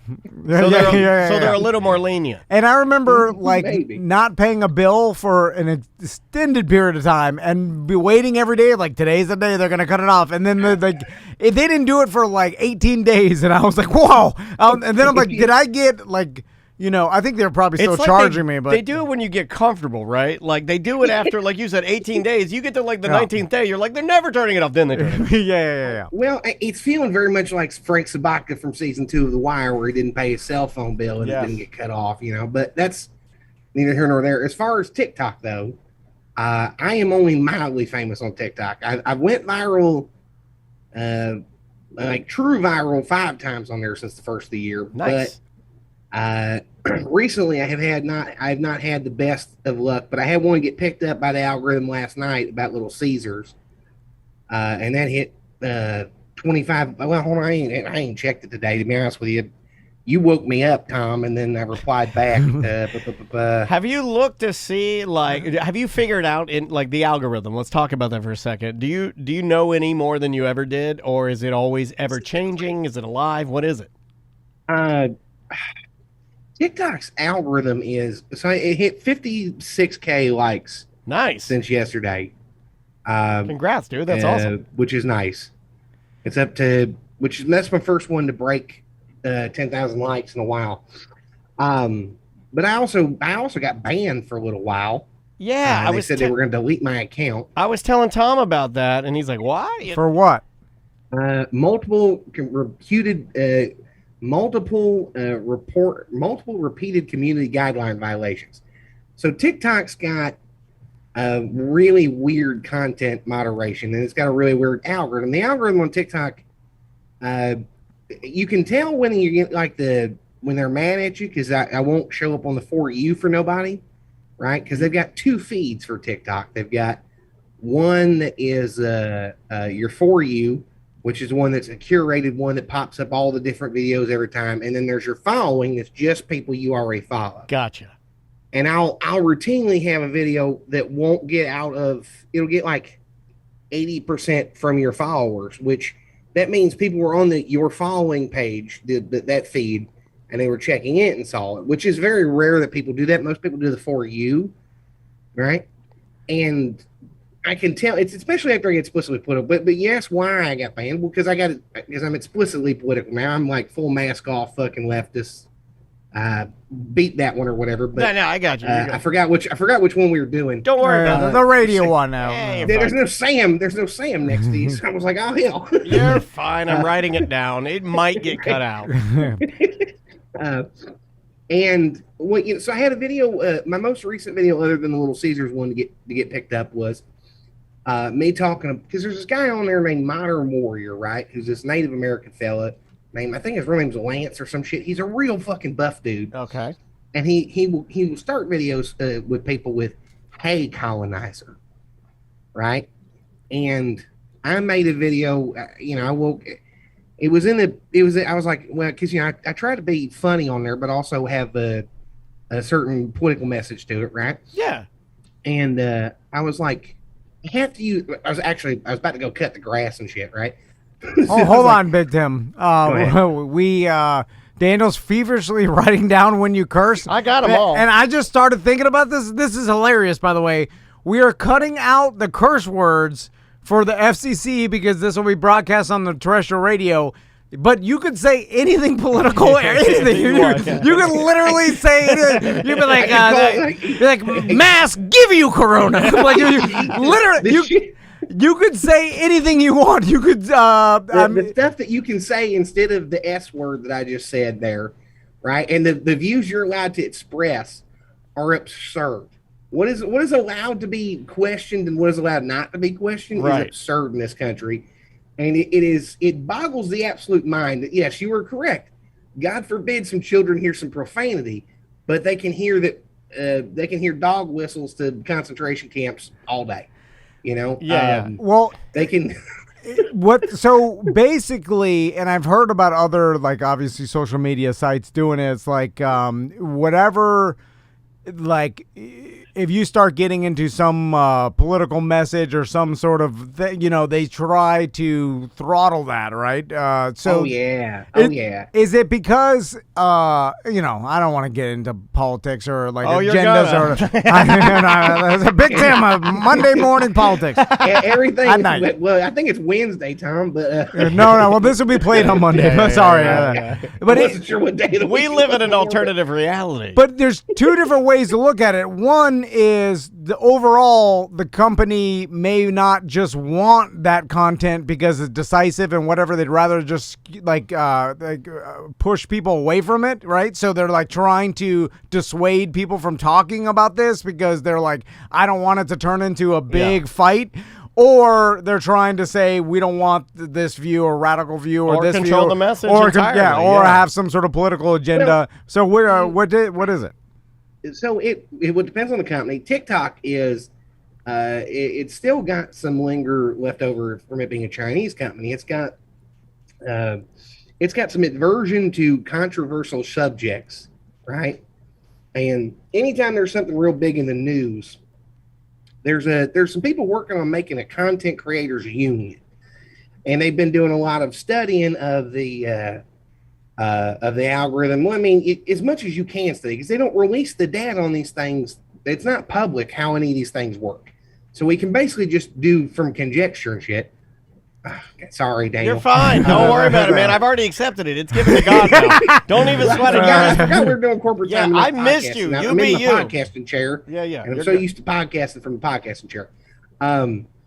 So TikTok has one where when something real big will happen, the For You will only be really big videos. And I say really big videos, I mean like creators with giant accounts like Heather Shaw has got 1 million+ ones and is very apolitical, or there'll be viral puppy videos or whatever. It will only be very big videos for a day or two. And no one really understands I mean, they can tell when they do it. You know, it happened around when George Floyd happened. You know, it would happen occasionally. It happened just recently, a little while back. It didn't happen during Afghanistan. It didn't. No, that one didn't really give a shit about that kind of thing.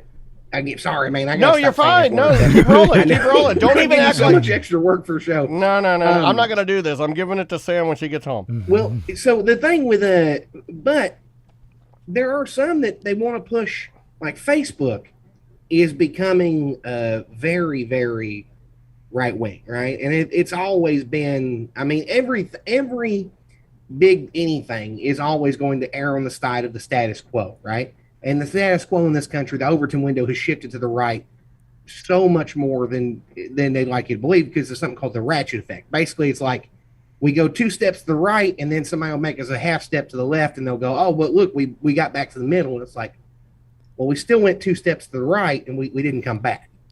I mean, and that's been happening since the 90s, because there are really no better political operators right now on the national level than the Republican Party. I mean, Tim, that's just a fact. I want to ask you about monies, because are you changing subjects, or were you feeling? I think he's asking me about TikTok money. Yeah. Well, that's what I want to ask you about. I was settling in for a good political debate. This guy wants to talk about money. Yeah. Well, Tim, I knew this would come up. So I left the Creator Fund, right? Because what's that? It wasn't really making very much money. Okay, explain to us what the Creator Fund is. All right, so TikTok, in their infinite wisdom, who owns TikTok now? But didn't some American, like, they forced an American company to buy it? Yeah, kind of. Well, because it's owned by an American. Again, it's still a children's dancing app originally. You know, it's still, but right. The Creator Fund was, they put a bunch of money in, and they said, hey, if you get either certain criteria, I think it's like you get 5,000 or 10,000 followers or something, we'll monetize your videos for you, and we'll pay you out for them, right? Yeah. Okay. But you really got to be big on there to make any money. I mean, like, I have 90,000 something followers. I hit 50,000 like in the first 2 months after that one video went viral, right? And then I gained 10,000, and then they kind of throttled me back some, right? But I've made a total of $287.98 off of TikTok since February 1st. The highest day I ever made from them was February 9th. I made $17.67. These are real numbers, folks. What's crazy about this, Tim, and you know media and like even old school media and stuff, like you have 90,000 likes on TikTok. Now I don't know what that. I got more than I got a million plus likes. I mean followers. What's the followers? Yeah. No, 90 plus thousand followers on TikTok. And now you said there's two different, like, people get two different feeds, the For Me and then the follower feed. So I don't know what that translates to, how many people are seeing your posts, but a lot of that. I mean, more than our audience. Like, well, it depends on the post, friend. More than your audience on when it goes viral, yes.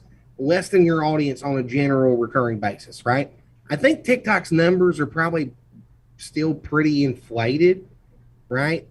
Which, sorry, TikTok, if you heard me say that, but and TikTok's algorithm is substantially even more selective than like Instagrams or Facebook with, about showing you your like friends stuff or whatever, right? Yeah. But of them 93, I've got 93,000. I've got a dedicated, like you've said, because I've made way more off of selling resin stuff, or people just giving me money for bird seed and other stuff. Yeah. Because you put your don't say the B word around the puppy. They love the bird seed. Yeah, people do love giving me for bird seed. Well, I told them, I was like, I'm not buying fucking $10. Sorry, you're good. You're good. I'm not. Sorry, Sam. I'm not buying $10 cardinal food. Y'all want to see me feed them cardinal food? You got to give me. You got to pay for it or whatever, right? Yeah, it's expensive and someone food. sent me money for the bird seed. So Cardinal food is expensive. My mother loved cardinals. It's So, Tim, yeah, what- it's a I don't different know. it's a different vibe of seed It's altogether. fancy bird seed. Somebody just sent me money, and I was like, "Well, I bought fancy bird seed." Yeah, it's got like a mix. Like when you get it, it's almost like a what do they call it? It's almost like a It's got some different seeds in it. yeah, it's like the stuff that you put like M&Ms in. What is that stuff It called? is, Trail trail mix. mix. It's like Oh, trail yeah. mix Oh, for yeah, birds. the premium cardinal bird food is stuff that I would eat if I had to. Yeah, it doesn't look bad. In a hurricane. It looks In like a if a hurricane mucilix. happened, I'd eat it. And not even the apocalypse. I mean, just like, my refrigerator breaks. I don't want to tell Todd, who's probably listening to this, like, I'll eat bird seed for a week till I get the house cleaned up for like him to come in. So, Tim, what I'm curious about is like obviously this is part of our business, so I look at it all the time as far as like advertising and stuff like that, and I've kind of somewhat figured it out with our own business and podcast advertising. I mean, y'all are doing. I talk to people that have similar size audience to y'all that have podcasts that are like explicitly political and things like that, and a lot of them don't want to do advertising. Because they think advertising like will change the editorial appeal of it or whatever. And it's like, it doesn't have to be like that. No. I don't think Craig or Mo or any or never. Chuck has ever given me trouble.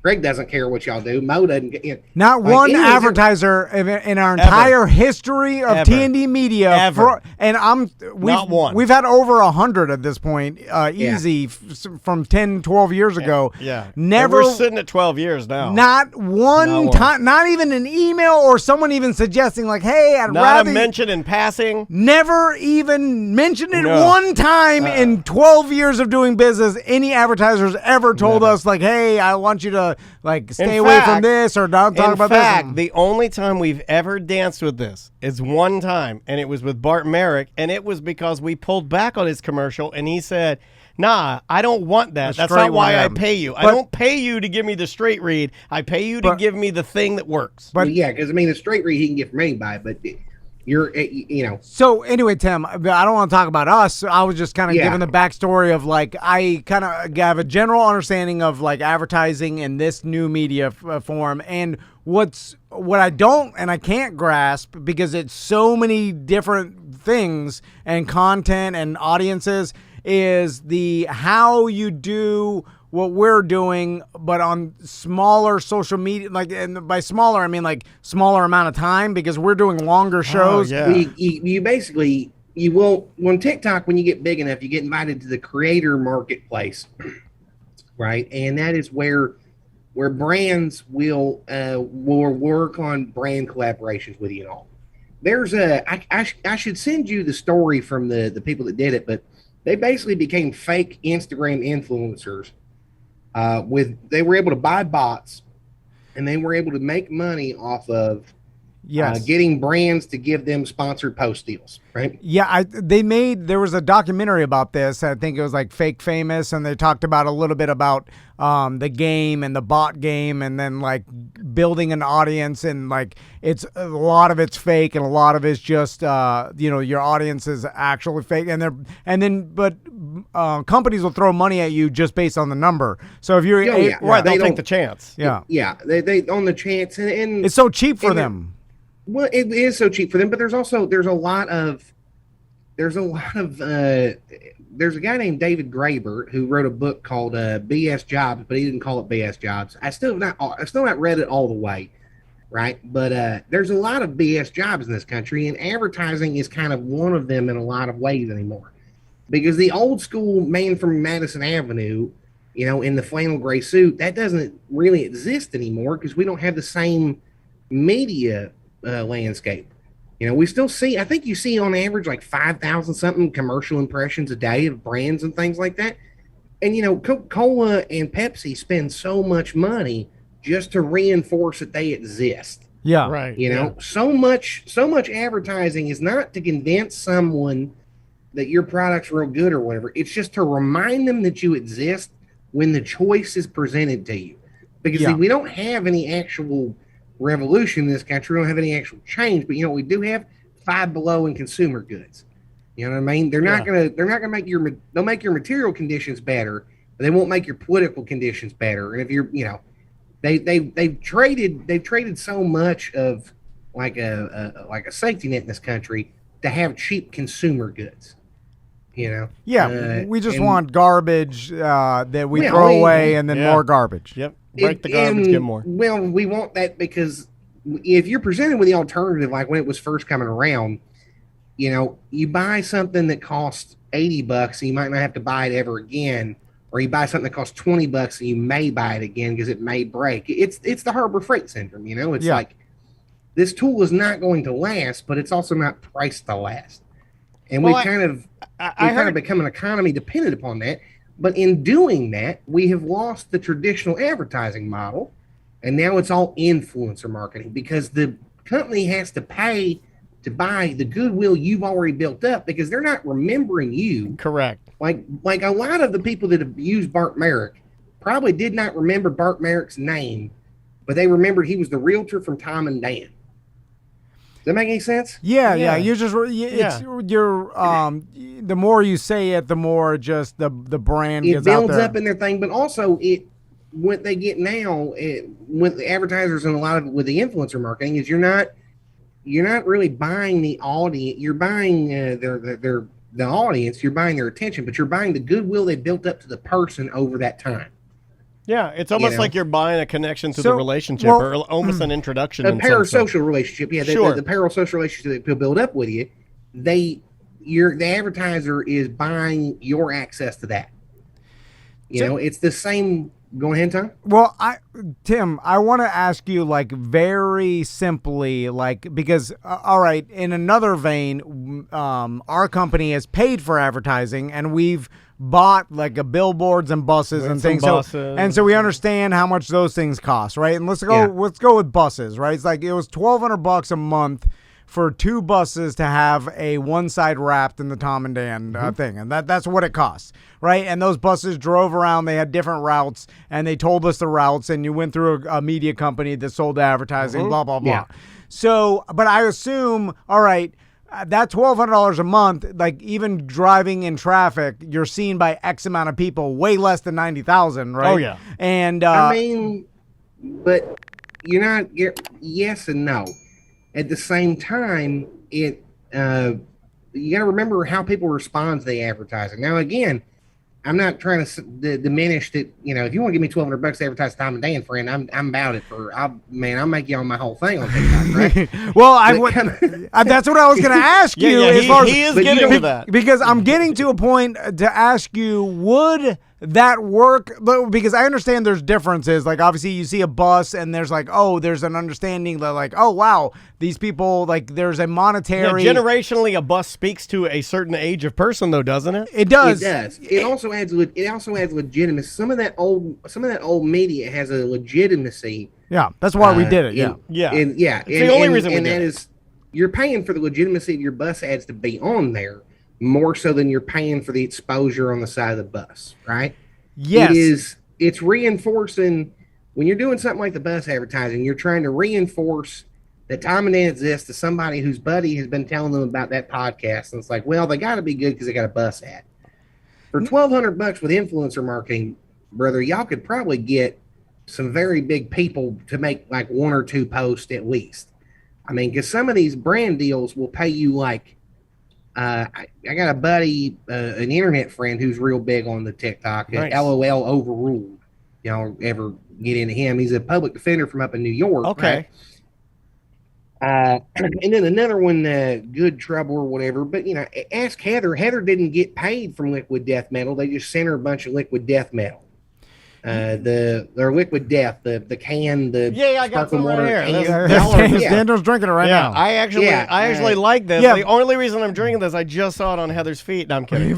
Yeah, I saw a bunch of, and by the way, like that's a thing where there's entire departments that will just send influencers free product. Hopefully, like I talked to Dice Man about this, and he's like, dude, I'll send out thousands of party patches, and then if one influencer makes a video about it, that's it. That 1,000 party patches cost me X amount of money, and then that one influencer made me 10 times that. So it's 100% worth like sending out free product because a lot of people will be like, oh, a free product, and then they'll give me free advertising. Indeed. Oh yeah, I mean, people send me stuff. I do a video about. I do a video about it or whatever. there's multiple different tiers of influencers though too. I mean, for every Kendall Jenner that makes 50 grand for one post or whatever, like the Fire Festival paid them like $250,000 to change your profile picture or whatever. There's 5,000 people with 500,000 followers that are doing makeup ads for $300. They're doing. How much does it work though, Tim? As far as like the one thing that we've figured out is like when we do advertising and we have clients and like our BDMs, our audience will use that client and they see it. It's like, oh, I'm a BDM, a Tom and Dan listener. It's like instantly we put they things in place though so they do see it, right? I mean, there's a level of accountability that we add to what we're doing. We figured out it's not just saying, because I've always hated, and you said it earlier, Tim, but that the impressions. I don't even know what that means. So this is what I want. Like, just if Tim, if we paid you like let's say $500, right, and then we said, hey, for this month for $500, I want you to like we'll give you a bunch of Tom and Dan merchandise. So all your posts you'll be wearing a Tom and Dan shirt, and then like every 15th post you'll give us a shout out on your like TikTok. What would that do? Would we be able to even see any sort of result from that? Like, that's where I'm curious. Like, would we see a bunch of people go pop in our Twitch and be like, hey, I heard about you from Big Tim's? Because that, to me, it's worth it at that point. It depends. It really depends on the call to action. I think, I was wearing a Pyro Spot video I was wearing a Pyro Spot shirt in my most viral video, my very first one that popped off when my bio still just said it, relax, it's just a joke, Big Tim Murphy. And I could still get $500,000 or 500,000 view. Actually, I think that one crossed over 1 million for views. Nice. A while back. Because I got 1.9 million likes, which I'm about to hit the 2 million. I'm about to hit the 100,000 here. Be proud of that, man. That's awesome. What I would do with that is I would do a video. I would do a series of videos. I do one of them, I'd say, because with TikTok, they have that feature where you can stitch, right? I would do probably a contest or hey, do me a favor and follow these people on TikTok and stitch with me a screenshot of you following with them, because that'll make my day better, because Tom Van gave me money for y'all to do that. Oh, now, that is very your style. That is very your style. It is my style. I like that. That is very your style. You're smart, Tim. You're one out of prison. I've stayed out. You're one of our smartest friends that we don't see very often anymore because of a virus thing. In your estimation, how well would that work? Because, like, honestly, we would pay anyway. Who knows, man? Who knows? It depends on how many people saw the video. If I worded it right, if it was funny enough, the algorithm might catch it, and it might go viral independent of it being an ad. And it'd just be like, holy shit, look at this redneck getting paid to advertise other rednecks. A big redneck and a little redneck. How dare you? Look at him getting paid to advertise these old men that don't know what TikTok is. Right? I told him for $1,500 I could make him TikTok famous. Yeah. He explained it to us. The captions on one of my videos. That's fun. Send you a screenshot of my biggest video in Photoshop. Yeah. We'll be like, it's fine. It's working. Because that's where I think it's confusing all businesses and everybody else, where they don't know the value, and then it's all subjective to all these individual social media influencers and everything, and their whole audience is all different engagement. It's also real wild to how quickly they want like quantifiable results. When they don't ask for quantifiable results for TV or radio, there's nothing. TV ads that don't have a call to action, and they go, oh, well, the TV ads are bringing them in. Are they? Right. That's a good point. Oh, we've seen that. Oh, and then what they charge for TV ads is so insane. It's astronomical. It's insane. But it's never changed. But here's the thing: that's fueled by the big corporations, like you said, the Coca-Cola and the Budweiser, all these billion-dollar corporations. Local campaign, and the political machine ramps up. And if y'all wonder why local TV still exists, right? Why it still exists? Because the car dealerships, the national manufacturers give car dealerships an advertising deal. Local campaigns every year and a half pump in so much money. A lot of money. Everywhere. It's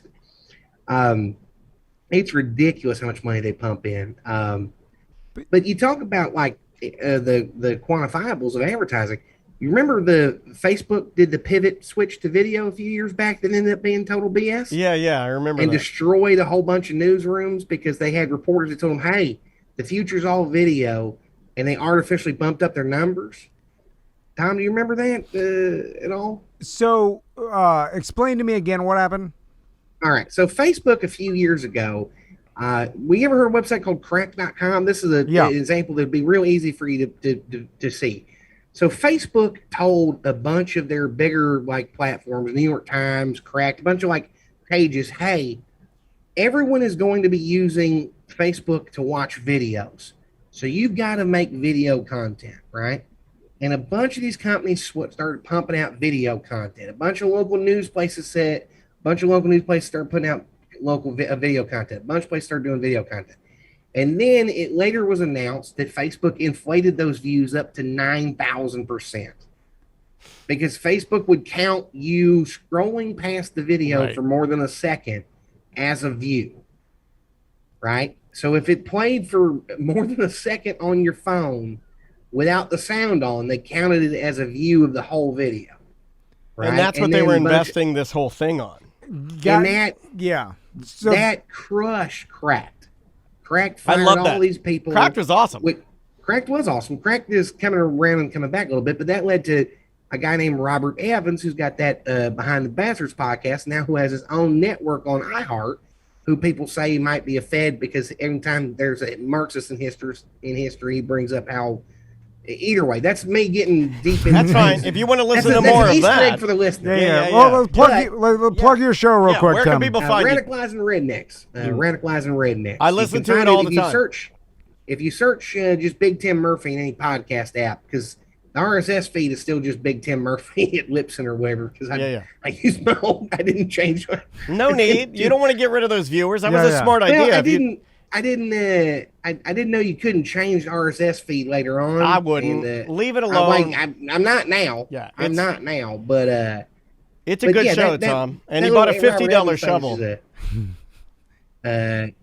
What now?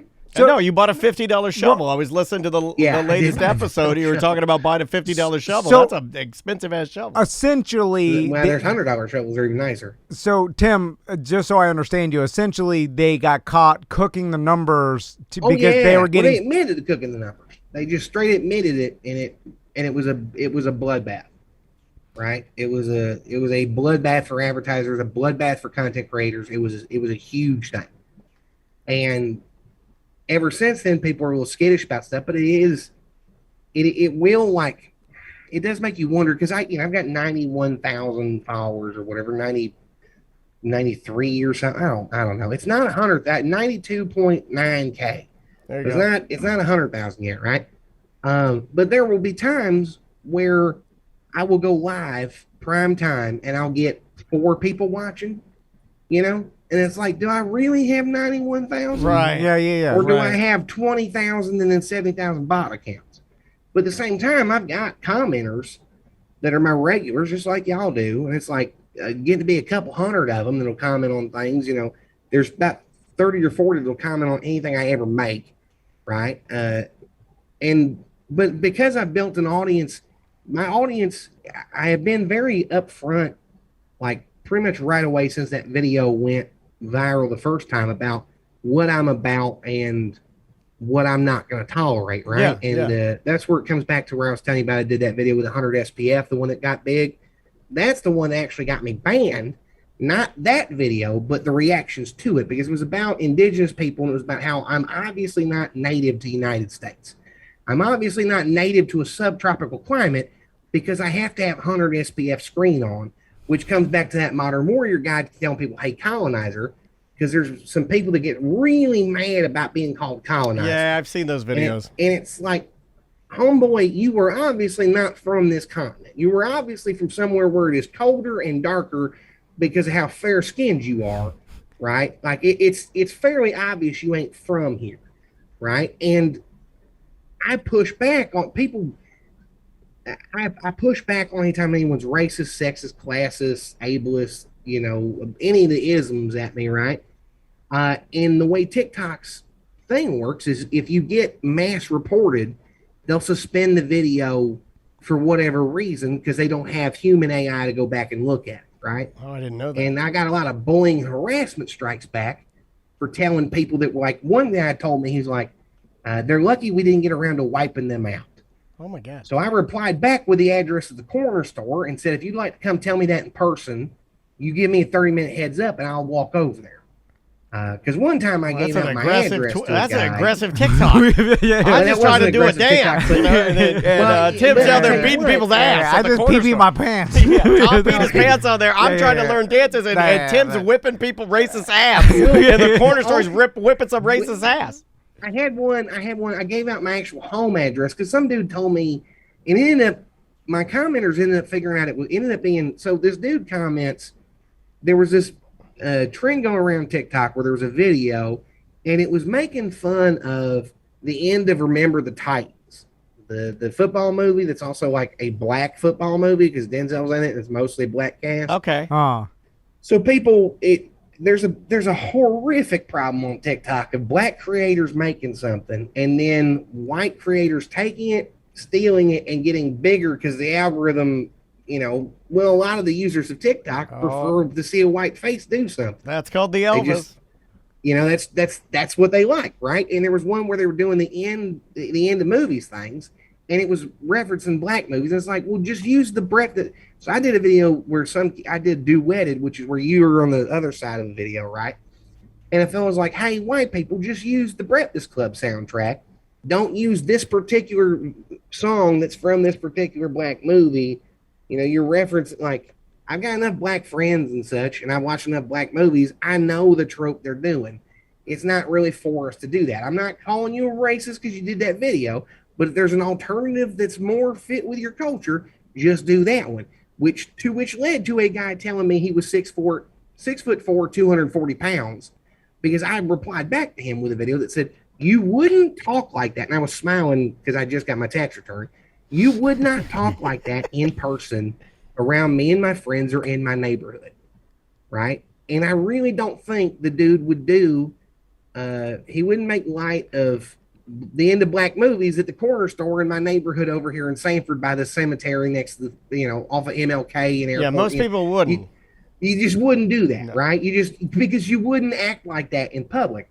And he told me that, I replied back with a video saying my address and telling him he can come and we can wrestle around in the front yard. And I offered him up to $78 in gas money because I just got my tax return. And there were times when I was a kid that I did not have the gas to go whoop someone's ass that needed their ass. But now you do. And I did not want any excuse from this shithead not to come out. If he wanted to talk like that, to come talk like that in person. Come stand in my front yard and say the things you were saying, right?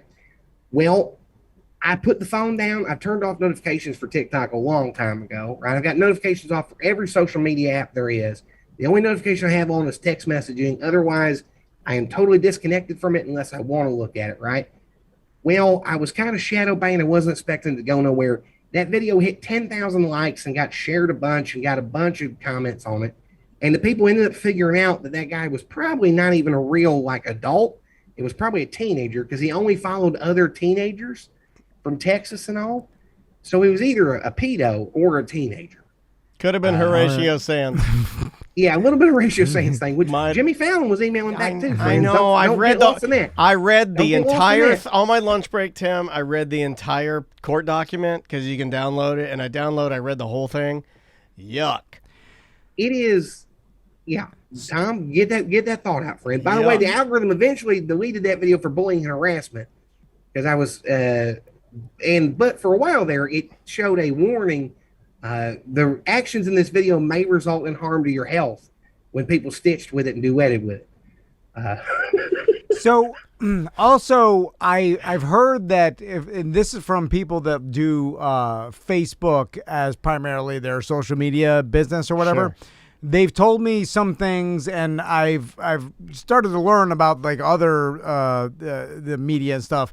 Where in Facebook, if you tag, let's say, an advertiser that you're doing business with, they'll throttle that because if it's a business, because Facebook wants you to not. You're kind of circumventing going through them to advertise, and you're going straight to the influencer, and they don't like that, which I thought was like, oh man, that's like some Clear Channel thing to do, where it's like, hey, I want all the money, you can't just tag the business that's giving you money without giving us a piece, which I totally like. I understand it's their platform, they're a private company, you could do what I want or do what they want. But what's weird though is the other argument is like, this thing is now a way that our community communicates. Right. But then you don't want the government stepping in because you get them the hell out of there. You know, Tim. Like, so it's hard because now it's like, you know, like. The trouble is, especially when you have government do it, right, is we've got a bunch of people in this country that make government bad on purpose and then go, look at how bad the government is at doing this, right? And there's a book called The Poverty Industrial Complex. It's the only book I've ever listened to or read that I had to stop. And I didn't stop because it wasn't a bad book or whatever. I had to stop because it was making me so angry that if I continued reading that book, I would be dead or in prison by the end of like the week that I was finished that book, right? It's about what they call like revenue enhancement managers and people like that. For basically, they take little kids that if your parents die in a car accident, you get your survivor benefits from Social Security. There are some states where the state will take that money and use that money to defer the cost of your foster care. And like I believe it's Oklahoma, if you have a prepaid burial spot, right? Say you and your wife got your boys in the car and y'all have already set up and you got prepaid burial spots, right? And they end up in foster care. The state will make your estate sell the burial plots for them kids to pay for their care. And then we'll just take federal money that was allocated for that, because states have got the block grant thing, right? It's like how Florida was supposed to expand Medicaid but didn't, because it's the same thing with like the extra unemployment money that states were allowed to cut off, even though it's from the Fed, right? But there is Tom is following along. He really is. I promise. I'm kind of just laughing, imagining my sons in state foster care because Tom would be like, "Excuse me, I didn't get my 1 hour of Minecraft time today. Where is the switch room? Can someone cut my eggs?" A lot of things happen wrong for your children. There are so many people that have had to been incapacitated or lost their influence for your children to end up in foster care, Tom. You know what I mean? Like it really, I'm really at this point, like I believe like that would have to take out at least 15 or 20 people. Yeah, you know what I mean? but it would toughen them up, though. I mean, going back to my pop, he grew up in an orphanage back in the 30s, and he was tough. And he was definitely a well-adjusted emotionally. Adjusted his feelings and his Listen, emotions. I don't know about any of that. I just know how tough he was. What do you want? You want tough or well-adjusted emotionally? Tough and racist. It's a different time. Different time and all. Radicalizing Rednecks. You can find it wherever podcasts are free, and download it. I listen to it. It's a really good show. Good cast. I'm at Uncle Big Tim on TikTok. Uncle Big Tim on TikTok. You've got an amazing cast on there. Please give everybody, Brittany and Shane and everybody there some love from us. Sean, Fucker, Sean. Not Shane. I know it's spelled Shane, but it's no, Sean. He knows I call him Shane. I will forever call him Shane. I know. I gotta correct it so I don't start doing it. Before we end, Tim, because you're the best at this. You got to figure out a way to scam some monies out of TikTok or like all these giant. And there's got to be some angle that we're not looking at. You got the followers. You know the algorithm. You're good at it. You got the characters. Figure out a way to scam money off of them, because I'm sure no one cares about TikTok giving you money. We just got to figure out the right way to do it. I do decent off people buying stuff on there, people just sending me money. Like I still ain't got my damn truck running because of the cavalcade of disasters with that. But like somebody bought me a radiator, like you get that's where you end up putting the Cash App and the Venmo in the bio or whatever, right? And that there's a lot of people now who understand that their favorite content creators don't make much off of it, and they make up the difference for themselves. That's So cool. you're saying You know what I giant mean? corporation cheap, the individual person Being, benevolent. just ringing it out, Weird. I never would have thought that would have. It's almost like you ought to read Conquest of Bread, Tom, or Mutual Aid. Any theory, period. But TikTok's- that's a different podcast episode. That's a different corporate time segment. Yeah. Getting Tom into Marxist theory or just mutual aid. I enjoyed this, man. I enjoyed hearing that TikTok is a lot like radio. It sounds It like, is so much like radio. it's very similar. There's so much payola. Yeah, it's very similar. I like it. I kind of like it. I like It the. literally sounds that if you use the sound, your video will do better because they pay for the sound. I know. That's exactly like radio. It's like a licensing fee, right? Like, There's people that pay for their songs to be featured. The label will pay for the song to be in audio, and people will put that audio on there because people will look on the category, like they show you every video that has that audio, Yeah. right? And there will people that will use that for their own purposes. They'll mute the song. I've even done it, right? But you put it in there because the algorithm likes it better. Because I think that Little Caesars is tagged. I know y'all trying to wrap up on me, but I've got it tagged. Coda Duets and Eat Fresh. I tagged Subway's advertising campaign in the hashtag on there out of spite to them. I noticed that, and I noticed that a lot of people do that where they take the song that's hot and then you pull the volume all the way down. They just do their thing. Because It's that'll get it in out. the background, you've got the new Lizzo Cardi B song. You're tricking the algorithm into playing you more. Well, until they figure it out, and then they say, Well, and that happens, and there's a guy, because when the very first video went viral, I went to Joanne's like a couple days later, and I Googled what to do if you have a viral TikTok, and I watched a video, and the guy said a bunch of things, but there's a way to figure out if a sound's going to trend or not. It's basically you got to get in after it has 80,000 videos, but before it has 200,000 videos assigned to the sound. Because once you hit 200,000 videos with the sound, it's pretty much hit saturation, and you won't be you don't have a very good chance of yours being one of the ones that gets viral from. That's interesting. I like the little things that you TikTok's algorithm also will artificially boost some of your first videos to try and get you to stay on there more and stuff like that. It's wild.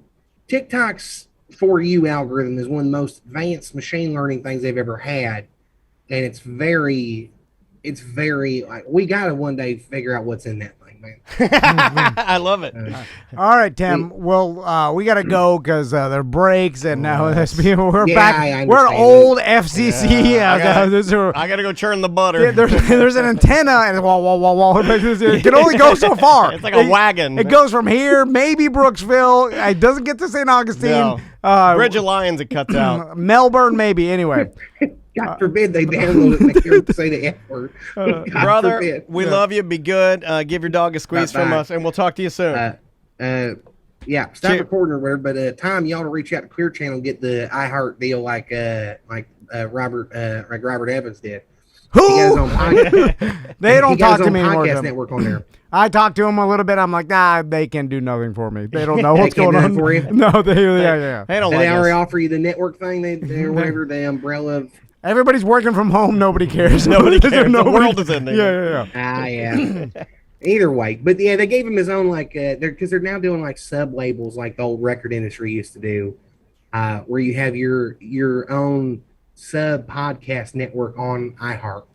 That's weird that There's they're a 10 doing billion podcast networks on iHeart. Like it won't do unlimited, nothing. so it's kind of worthless, right? Yeah, to yeah. do that, it's worthless to do that because in a weird way, it's like saying, "Sure, you can have this." I mean, it's not like being hey, under. we'll put you on the internet. Oh, great. Yeah. Well, I'm already on the internet. It's not like being on Interscope underneath Dr. Like when Dr. Dre had Interscope. Where the difference with that is that's where you take all these other little, which never mind. You don't put mediocre time on there. You tell them, hey, we want a corporate time network, right? And that's when you give them some of these other small shows or whatever, and go, hey, put it on. Look into Robert Evans thing. I want to see what deal he got, because I know that man definitely got paid for doing that stupid shit. I'll There's no look- I'll way he look did into not it. get paid for doing that. But also, Behind the Bastards is also like one of the top podcasts, and it's a whole different thing. But he could be a fit. Let's Which- look.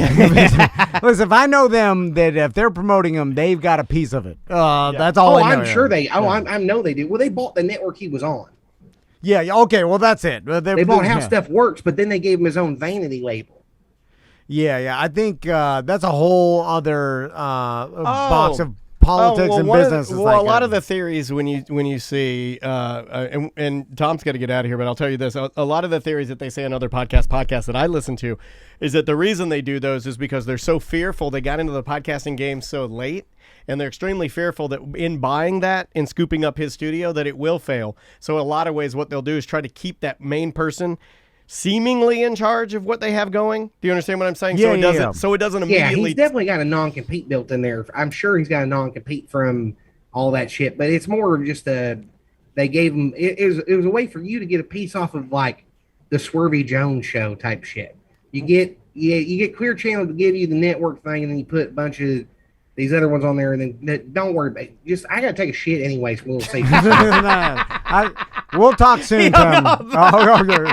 Wow, when he's got to go, he's got to go. All right. We'll end that meeting. And, okay. All right. Twitch, I guess we'll Did you have an ending for the ACT? No, I Okay, got you no just ending. I got it right there's a around million- 48 minutes. And There's I'm a like, million curse words. And then I wrote it on the back of my new cell phone case box. 'cause I Oh, couldn't put it- Samantha's gonna be so mad. We're like, here's this. I don't know what there's a lot of curse words. Anyway, all right, guys. Twitch. Bye.